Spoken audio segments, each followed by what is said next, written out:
यारो Marvel studio is back. जी हाँ, एक और जहाँ डेडपुल मार्वल का मसीहा बनकर आया है, तो दूसरी ओर आरडीजे की वापसी की खबरों से पूरा इंटरनेट हिल चुका है। तो आज आपको डेडपुल 3, फैंटास्टिक 4, ब्लेड से लेकर what will happen in the future of Deadpool 4 और इस लाल पीली जोड़ी ने कितने रिकॉर्ड तोड़े और कौन है डॉक्टर डूम, जिसके रोल के लिए आरडीजे तक अपनी आयरन मैन वाली लेगेसी को छोड़कर एक विलन बनने को तैयार हो गए। और आरडीजे के आने से मार्वल से बाहर का रास्ता देखने वाले केंग ने क्या कहा, ये सारी जानकारी देंगे इस एक वीडियो में। तो चैनल को सब्सक्राइब जरूर कीजिएगा कि आप पूरी तरह अपडेट रहे सिनेमा जगत की सारी खबरों से। सबसे पहले डेडपुल एंड वुल्वरिन की बात करें तो भाई स्पाइडरमैन नो वे होम के बाद मार्वल की किसी मूवी में मजा आया तो वो है डेडपुल। फैंस की डिमांड पर मार्वल का इसे आर रेटेड रखना ही बेस्ट आइडिया था और फिर मूवी में भर भर के कैमियो तो सोने पे सुहागा, जैसे हेनरी केविल वाले वुल्वरिन से लेकर क्रिस एवांस के जॉनी और हल, फिर लोगन के X-23, वुल्वरिन का गैम्बिट, इलेक्ट्रा की इलेक्ट्रा, ब्लेड और डेडपुल के 100 वेरिएंट्स। इंट्रो में NSYNC का बाय बाय बाय सॉन्ग। ओ यार, इतने कैमियो से तो मुझे इन्फिनिटी वॉर की वाइब आ रही थी। रिकॉर्ड की बात करें तो 1680 करोड़ के बजट में फिल्म ने एक हफ्ते में ही 5000 करोड़ कमा लिए हैं और अब ये 1 बिलियन के माइलस्टोन की तरफ बढ़ रही है, जिसे 2024 में अभी तक इनसाइड आउट ही छू पाई है। यूट्यूब पर इसके ट्रेलर ने 24 घंटों में 365 मिलियन के व्यू के साथ नो वे होम के 355 मिलियन व्यूज के रिकॉर्ड को भी तोड़ दिया है। और वुल्वरिन मतलब ह्यूज जैकमैन ने 24 साल बोले तो ईयर 2000 में आई एक्समैन से डेडपुल एंड वुल्वरिन तक सबसे लंबे समय तक सुपर हीरो का रोल करने के लिए गिनीज वर्ल्ड रिकॉर्ड भी बनाया है। पर इस मामले में इसी फिल्म में ब्लेड के कैमियो को जोड़ ले तो ये रिकॉर्ड वेस्ली स्नैप्स को मिलना चाहिए, क्योंकि ब्लेड आई थी 26 साल पहले 1998 में। वैसे मार्वल ब्लेड मूवी को रिबूट कर ही रहा है 7 नवंबर 2025 में आने वाली मार्शल अली की ब्लेड से। अच्छा, ऐसा नहीं लगता पिछले कुछ सालों में मार्वल फैंटास्टिक 4 को लोगों को रिकॉग्नाइज करा रहा है या यूं कहे कि मार रहा है, कभी डॉक्टर स्ट्रेंज में तो कभी डेडपुल में। इसकी वजह है 25 जुलाई 2025 में आने वाली फैंटास्टिक 4 फर्स्ट स्टेप, जिसे 1960 के समय में सेट किया जाएगा। हाल ही में मार्वल ने इसकी कास्टिंग को भी रिवील कर दिया है। मूवी की हाइप पब्लिक में और बढ़ गई जब इसके विलेन को भी रिवील किया गया, जो कि है गैलेक्टस, और ये पूरे मार्वल मल्टीवर्स में एक ही होने वाला है। और गैलेक्टस के साइज से भी बड़ी खबर मार्वल ने कॉमिक कॉन में रिवील की, जो थी रॉबर्ट डाउनी जूनियर की मार्वल में वापसी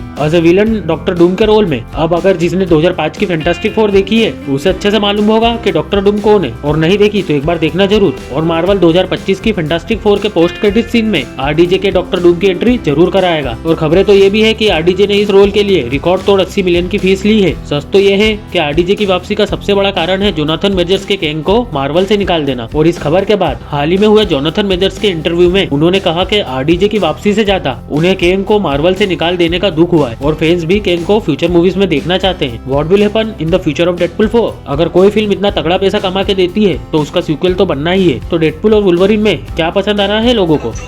और अगर आपने स्पाइडरमैन की एनिमेटेड सीरीज देखी है तो आपको पता ही होगा कि स्पाइडी कितना बड़ा बच्चू है।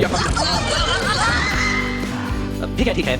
और मार्वल के कार्टून और कॉमिक में इन दोनों का पहले भी कितनी बार क्लैश हो चुका है, जो काफी मजेदार था। तो मार्वल अगर डेडपुल 4 बना रहा है तो स्पाइडरमैन को ऐड करना फैंस के लिए किसी माइलस्टोन से कम नहीं होगा। और हमें भी बड़ी स्क्रीन पर स्पाइडी का वेज नहीं नॉन वेज वर्जन देखने को मिल पाएगा। वैसे डेडपुल 4 का पता नहीं, आपको क्या लगता है, ऐसा होना चाहिए कि नहीं? कमेंट में जरूर बताइएगा और सिनेमा विंडो को सब्सक्राइब जरूर कीजिएगा। Thanks for watching.